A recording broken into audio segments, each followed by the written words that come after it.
Grant, as we mentioned, you know, you worked with him for a few years. You know him well. How do you think he will be this morning? He's so professional. I mean, as I said about possibly he'll have some nerves, but he's done this. You know, he's been the longest Prince of Wales in history, and he's somebody that just he'll just get on with it.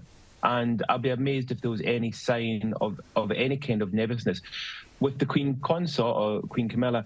It might be slightly different because, again, it's a big thing for her that she's undertaking this duty. Of course, when she married him, she was aware this was one day this would happen, and now she's also going to have the eyes of the world. So I think, you know, that without any question, they're both going to be nervous. But I very much doubt we'll see it, as I said, because they're such professionals, and there has been rehearsals going on behind closed doors, which is important to make sure that it goes without any issues. Do you think they will be a successful king and queen? Yes, I do. As you mentioned, I was lucky enough to know them personally and know what two amazing human beings that they are. And I think they'll do an amazing job as a... Well, they've already shown that in the months since the Queen died. And obviously his reign will not be as long as his mother's, but I think he'll still do an amazing job in that time. And of course, one day that will then pass to his son, the Prince of Wales, who we will see paying homage to his father today, which will also be quite significant. And I think, again, it will be quite, for me, such a strange thing to watch that, because, again, I've seen both of them as he was... as a young man around his father, and know how much he adores his father as well.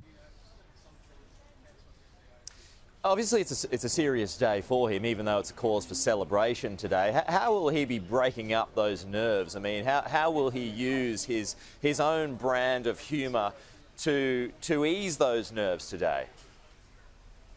Do you know, I think, as you mentioned, I've witnessed that humour part of him, and he's got a great sense of humour, and his routine will be the same as every other day. I could almost guarantee it. Like all of us, you know, waking up in the morning, having breakfast. Who knows, possibly watching the news. We'd like to think it's Sky News Australia, but who knows? He'll be watching, I'm sure he'll be watching some footage, or I can guarantee the household will. They'll certainly be watching footage.